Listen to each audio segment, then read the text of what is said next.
Shalom. Samson était un oint de Dieu et c'était un homme que Dieu avait mis à part dès le ventre de sa mère, donc depuis le ventre de sa mère. Mais lorsque Samson grandissait, il fréquentait beaucoup les femmes. Il allait de femme en femme et il visitait même les prostituées.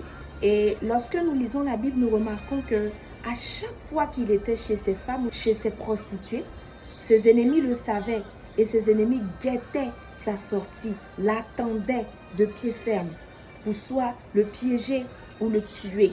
Bien évidemment, il arrivait à s'en sortir. Dieu lui donnait la force de pouvoir s'en sortir, de pouvoir combattre ses ennemis. Mais aujourd'hui, je veux attirer ton attention sur un fait particulier.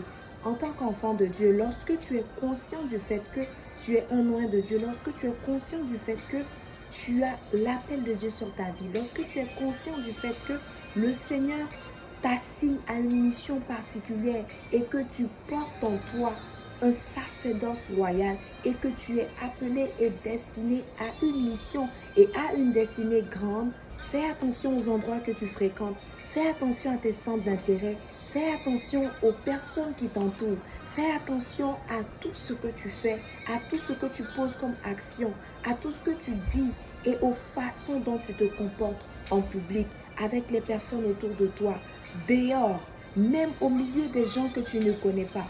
Parce que l'ennemi t'attend, le diable t'attend pour tuer ce que Dieu a mis en toi, pour voler ton étoile, pour détruire ta destinée.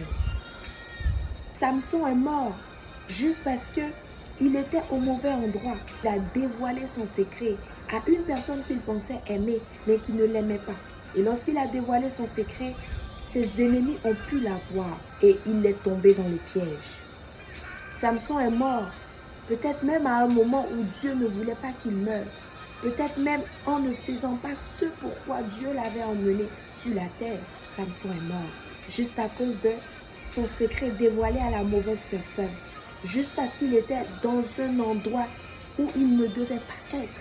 Aujourd'hui, nous entendons le principe d'infiltration. Donc les chrétiens qui disent nous devons nous infiltrer parmi ceux qui ne croient pas en Dieu, parmi les païens, parmi nos amis qui n'ont pas encore accepté le Seigneur, pour les emmener à Christ.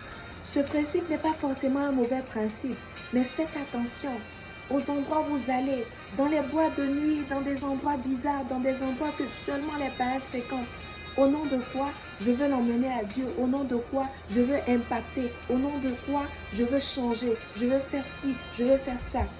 Nous devons faire très attention aux endroits que nous fréquentons, malgré le but que nous avons. Je pense fortement dans mon cœur que le but que nous avons ne doit pas être atteint à n'importe quel endroit. Le but que nous avons ne doit pas nous emmener à faire des choses qui ne glorifient pas le nom de Dieu, avoir des compromis ou à aller dans des endroits ou à fréquenter des personnes qui ne rentrent pas dans le plan de Dieu ou qui ne sont pas des personnes idéales pour la mission que Dieu nous a assignée. Alors bien-aimé, je veux t'inciter aujourd'hui, t'encourager aujourd'hui.